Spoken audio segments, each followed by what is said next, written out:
You're listening to The Briefing, first broadcast on the 24th of April 2025 on Monocle Radio.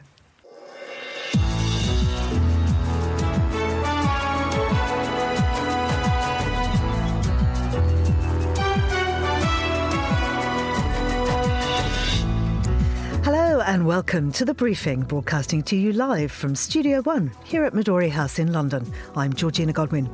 Coming up on today's programme, the US is going to try to increase its role and voice at these institutions, especially in the policy decision for when to support or not support countries. We speak to the economist Liliana Rojas-Suarez about how the Trump administration will approach the IMF and World Bank in Washington. We'll hear from one of the prominent people behind an open letter to the next Canadian leader, urging him to take action on frozen Russian assets. We'll also hear from the Monocle Chiefs Conference in Jakarta, and we'll stay in Indonesia because Fernando Augusto Pacheco has been compiling a playlist for the global countdown. All that right here on The Briefing with me, Georgina Godwin.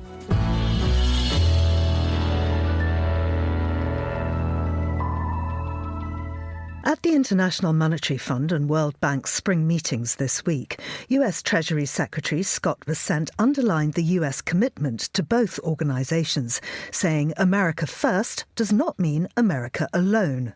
But he also accused both organisations of mission creep and said they must prioritise making global trade fairer. Bessent also said that more than 100 countries are seeking to negotiate with the US over its tariffs. His words come as President Trump and other senior US officials claim they expect a trade war de-escalation with China soon.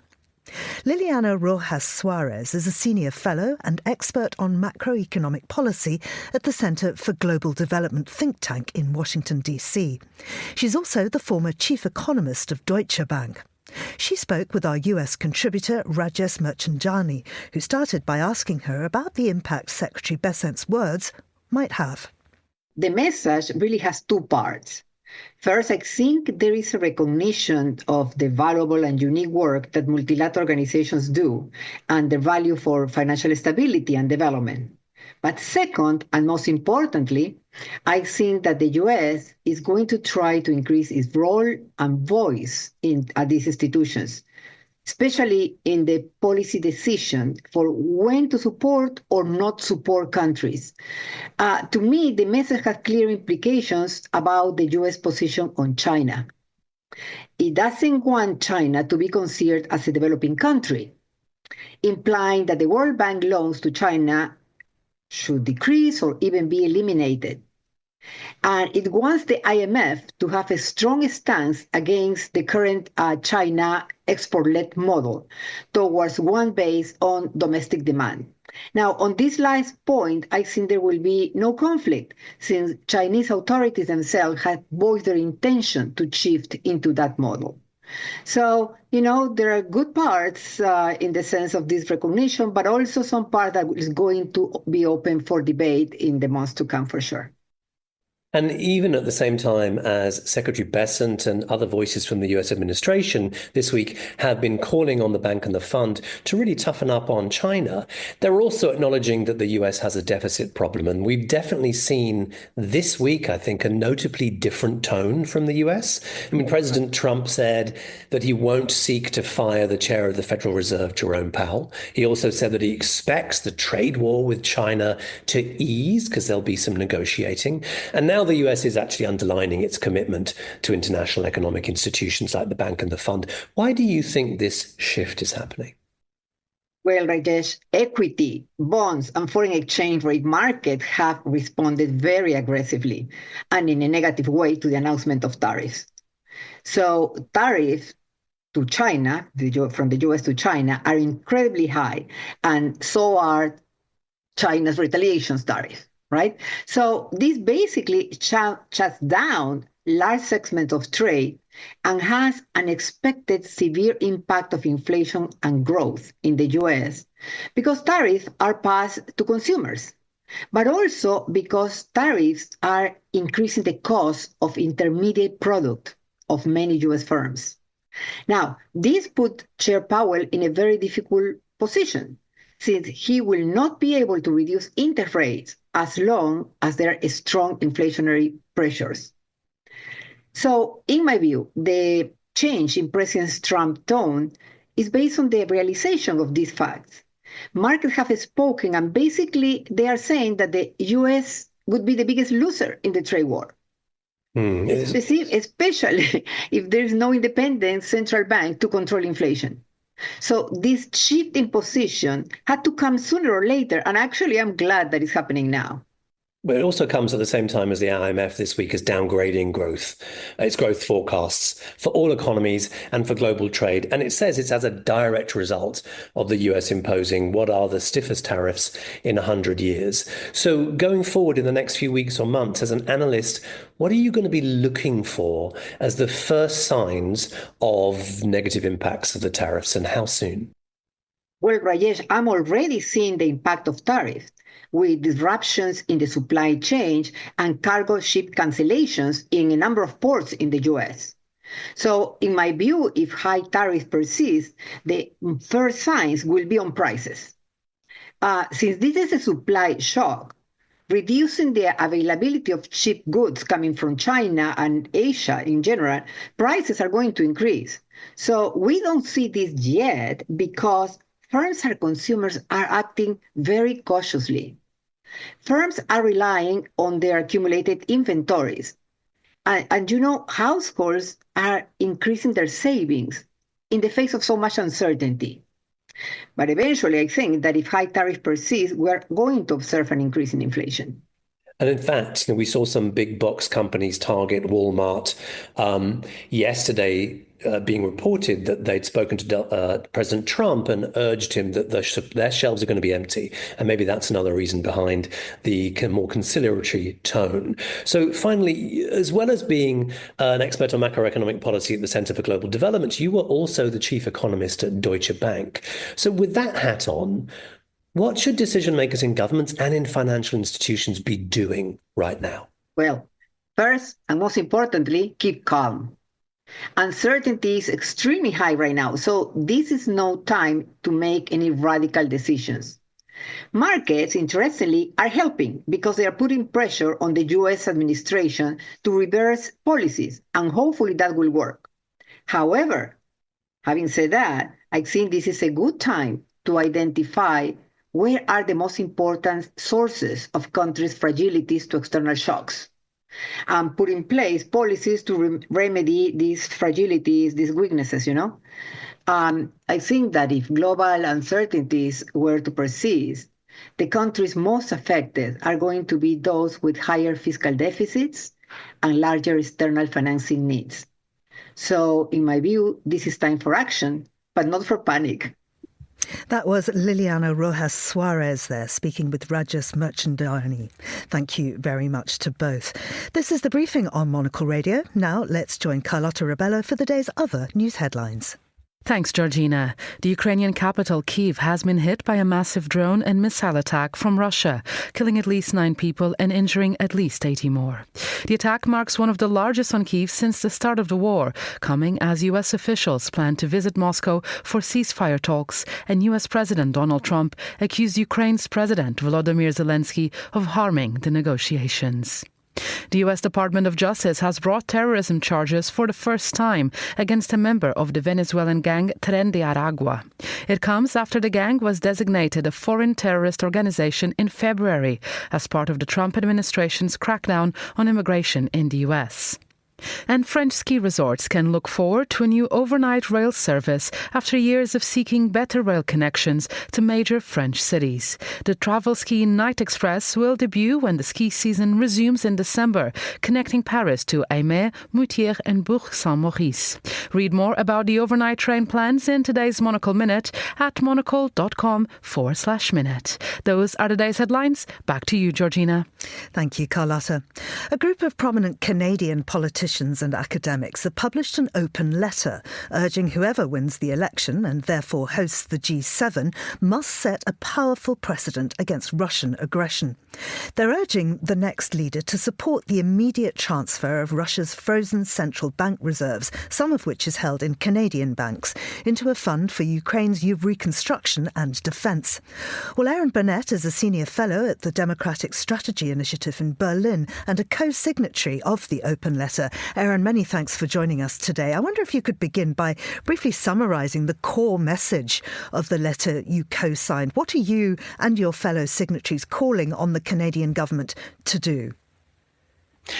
Thank you for having me, Georgina. Well, the letter calls on Canada as the next G7 chair to take a leading role in seizing these assets. As you were saying before, these assets have sat frozen for 3 years now, and there's about $300 billion of them, about $22 billion actually in Canadian funds, and actually about $27.5 billion in British pounds, for example, and a tremendous amount in euros, hundreds of billions in euros. So most of this money is actually in non-US currency.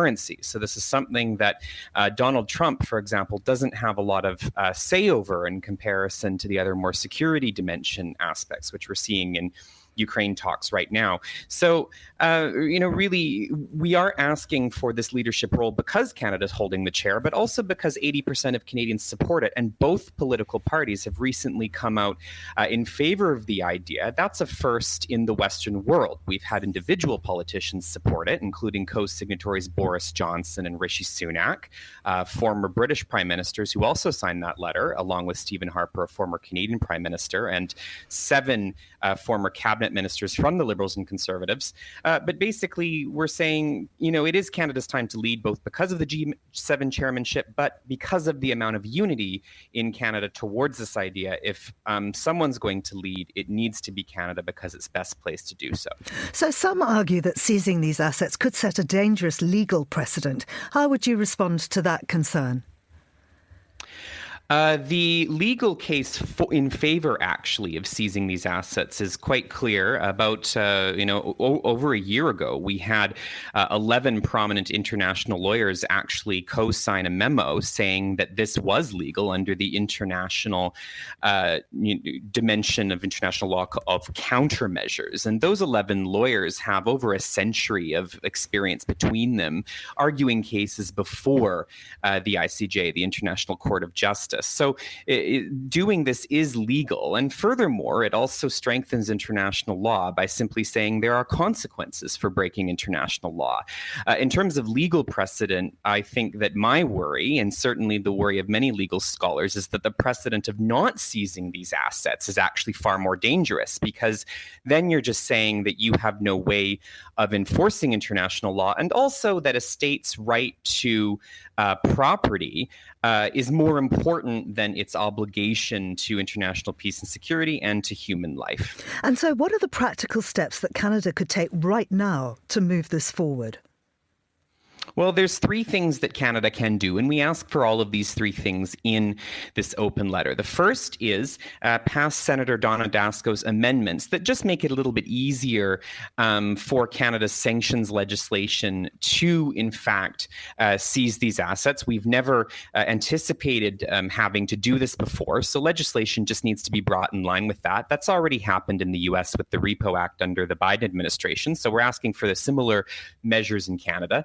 The second is for the Canadian amounts, 22 billion Canadian, to be segregated away from what's being held in Euroclear, in independent, discrete Canadian accounts, and Canada can independently freeze those. The reason why that's important is if European sanctions fail at the end of July, this money all goes back to Putin, and all it takes is a country like Hungary or Slovakia to exercise a veto on a renewal of that freeze, and then Putin suddenly has, a bailout to the tune of hundreds of billions of dollars. Canada can stop its share going back by having its finance ministry segregate its funds. That's also something that other non-EU countries like the UK and Australia can do.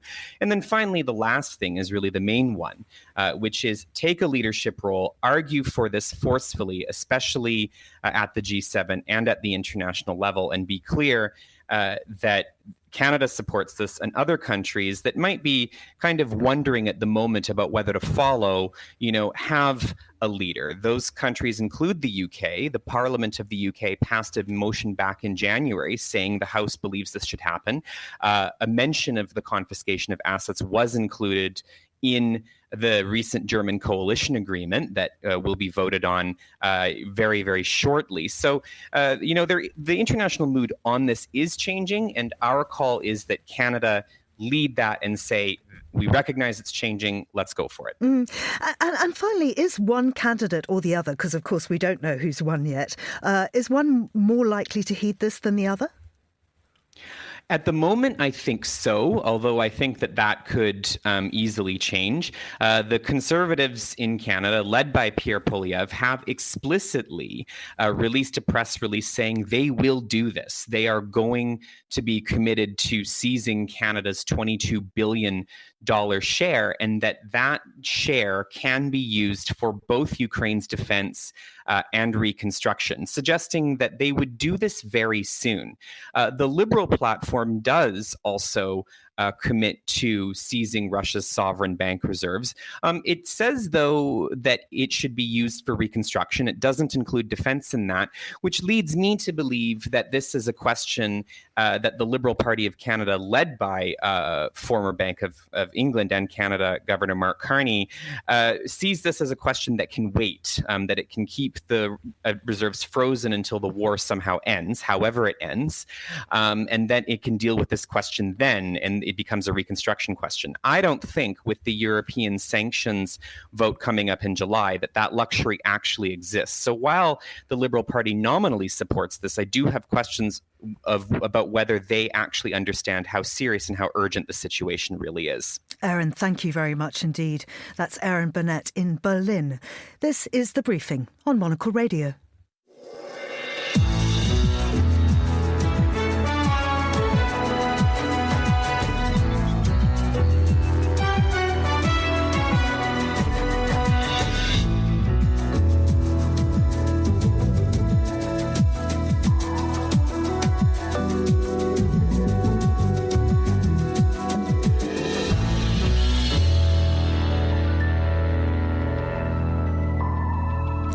Jakarta now, where Monocle's Chiefs Conference took place today. Our design editor, Nick Moniz, is there. Nick, how did it go?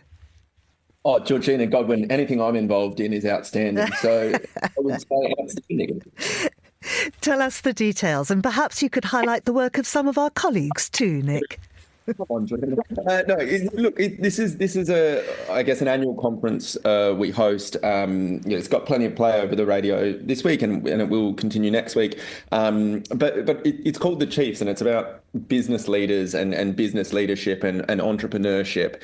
And it's quite fascinating because it's typical Monocle fodder. You've got affairs, you've got culture, you've got design, you've got travel, all being kind of filtered through this business lens. And I think that's what makes this so fascinating. I will get onto some of my other colleagues' work, but for me, it's hosting discussions with architects, and architects, and maybe not talking so much about their design, but more about how they run their business, why people should invest in design. And that's exactly what I did with Liliana from Shao and Pui from P Landscape Architecture, two amazing Southeast Asian design firms.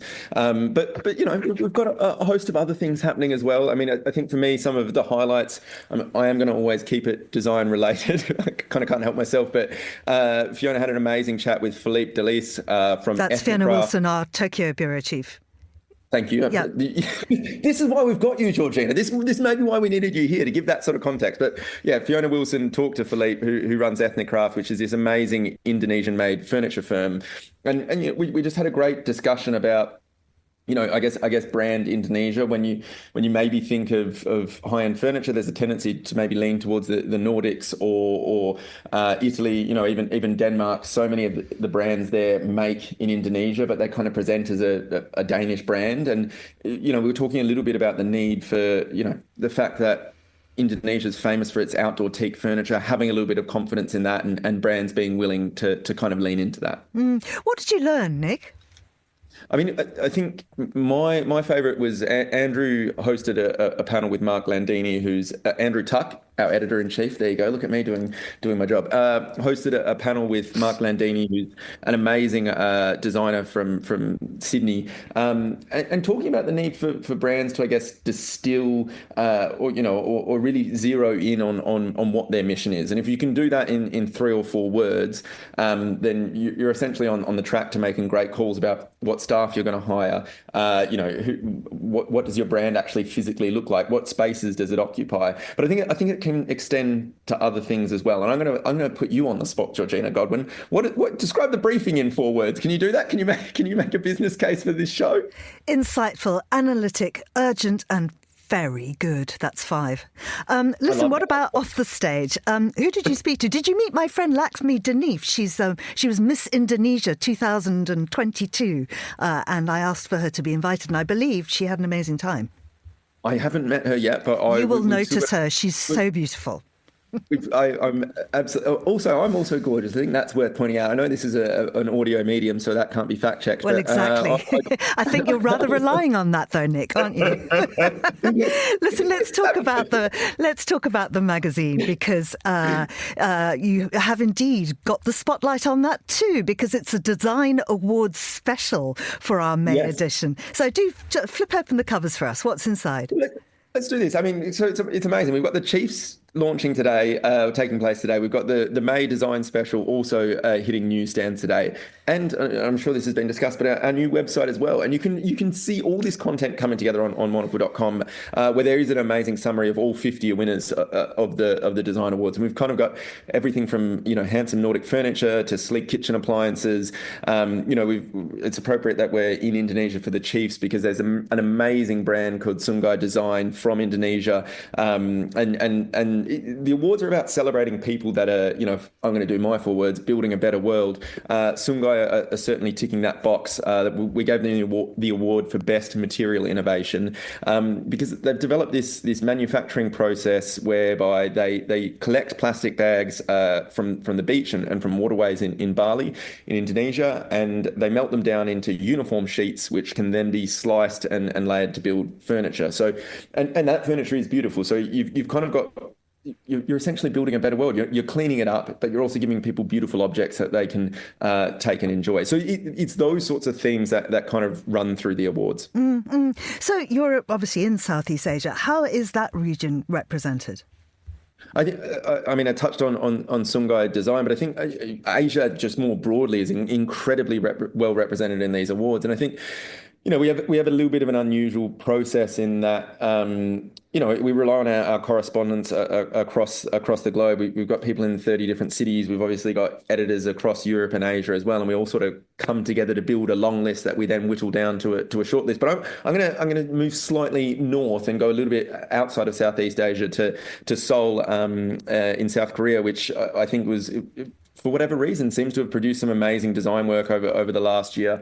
We've got the graduate to watch from there, a young designer from Seoul. We've got also an amazing lighting brand called ILKW, who have got the best portable light in the awards this year. That's worth picking up and taking home and I guess finishing your home and lighting your home with lighting from this brand. I mean, it's phenomenal sort of what's coming out of this region. There's Min Jae Kim, who's another emerging designer that we've spotlighted alongside Changwi Kim, who's the graduate to watch. So I think if I'm going to spend some time, yes, I'm going to maybe come through Bali for a little bit of sun, but then I'm heading north to South Korea to check out the design scene there. Excellent. Well, I hope you meet Lakshmi, because she comes from Bali. And I guess it's coming up to 6:30 there. So I'm assuming there's some fantastic monocle party at which you may indeed shed some of your clothes to show your amazing physique. Well, thank you, Georgina Godwin. This is exactly how I wanted this to go. Party's coming up. We're going to the Langham first, to their rooftop restaurant, where we will have a meal together with all the delegates. We've got 140 people from across the globe. It's actually incredible how many people have flown here from Europe for this event, from North America for this event, from Australia for the conference too.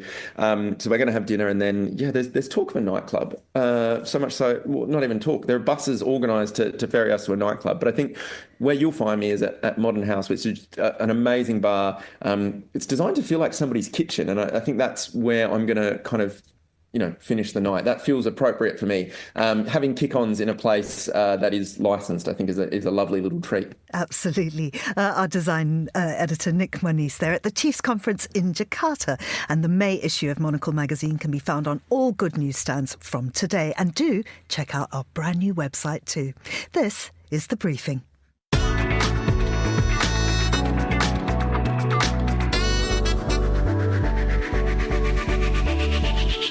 Well, now, let's stay in Indonesia because joining us is Monocle's senior correspondent, Fernando Augusto Pacheco, who can tell us all about the music that doubtless some of the participants of the Chiefs may be listening and dancing to at the nightclub tonight. Fernando. I'm not going to lie, I'm a little bit jealous. I always wanted to visit Jakarta. You know what, Georgina? I always vouched for Indonesian pop. Of course, there's a big population there. There's a big music market as well. Very exciting. And again, they're very strong local artists. The full top 5 is Indonesian indeed. I have to say, I've just been to Bali, and one of the things that really struck me, because all of the restaurants have sort of outdoor seating areas, is the preponderance of a word you introduced me to, a phrase you introduced me to, yacht rock. And at every single restaurant, there was another Indonesian crooning some yacht rock. And you segued effortlessly through John Denver to, whoever. It was quite amazing. But you have good taste. You've chosen some great local tracks. Yes, let's look at the top 5 this week in Indonesia. We're starting with a very famous band in the country. They're known for their rock songs, but this song is a little bit of a departure, and I'll explain why. But let's have a listen at number 5, Feast with Nina.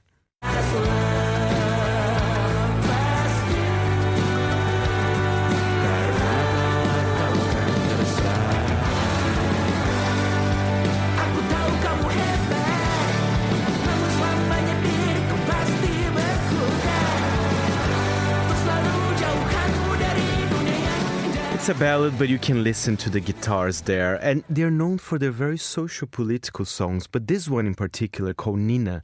Then I was found out, who is Nina? She is the daughter of the guitarist in the band. So basically, it kind of says when you have a kid that it can change your life. So it's actually like an ode to his daughter as well. So it's quite beautiful. And they are really famous. On the 31st of May, they're doing like a massive gig at the Jakarta's International Velodrome. It's going to be a big, big concert. So yeah, Indonesians like rock too. Tell us about rock. Tell us about number 4. Number 4 is completely different. At first, I was like, the video is very low budget, but I think the young generation loves that because this song became viral on TikTok. It's kind of... It's very funny, and it's called Steku, which I have no idea what it is, but I think a lot of Indonesians don't know. Apparently, it's a slang for something. So if you have any Indonesians listening to this, I want to know what the word Steku means. Let's have a listen to this viral song. It's funny. I think it's very funny. It's Faris Aden with Steku. Pandang pertama, biar nona langsung suka. Nona salting, statue abis buang muka.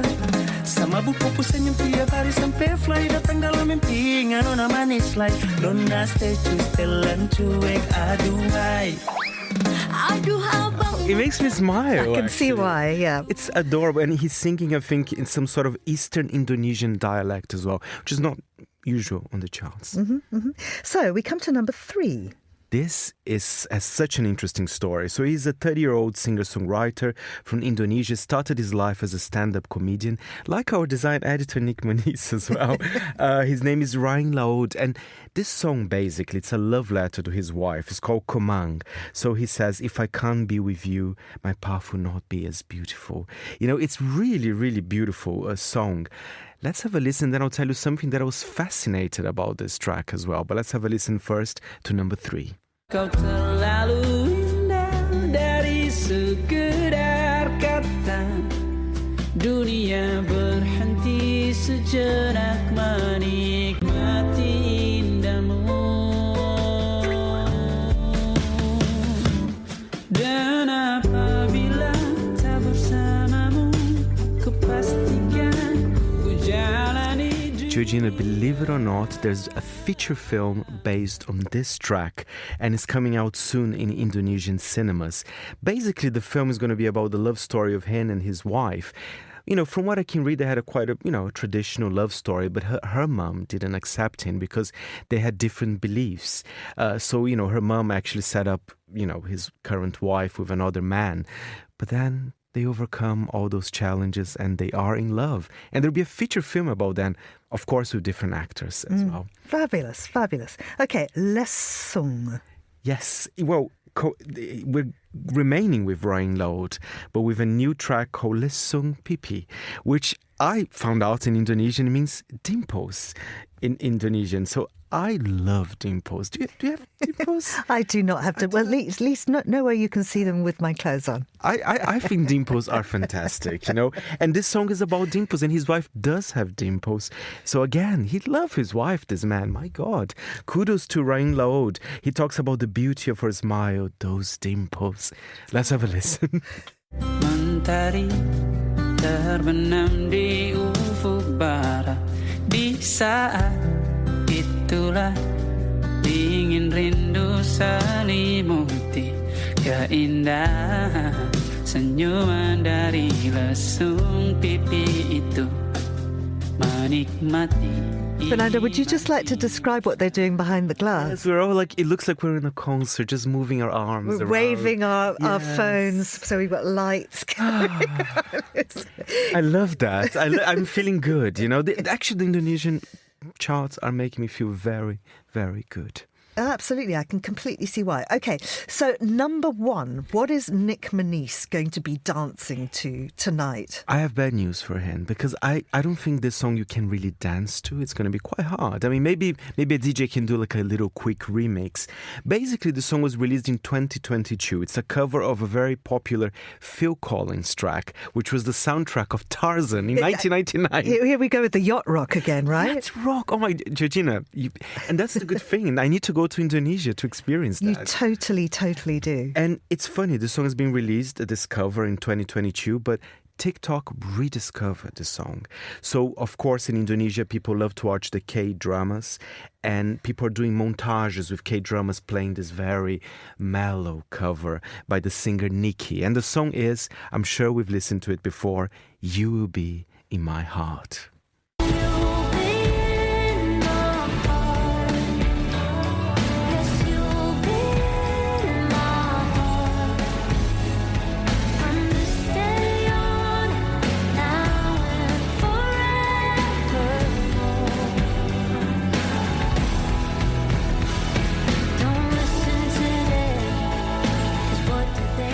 But you know what? With a glass of champagne, and I could dance to this. With a glass of champagne, you could dance to anything. Absolutely. And Georgina, you fascinate me because I'm one of the biggest fans of yacht rock, and it made me so happy that there is this influence happening in Indonesia right now. Absolutely. It's really, really huge. I actually took a load of little videos, which I haven't spliced together yet. I just recorded like 10 different people doing yacht rock, and I thought it would be really funny to put them together. Oh, you will be in my heart.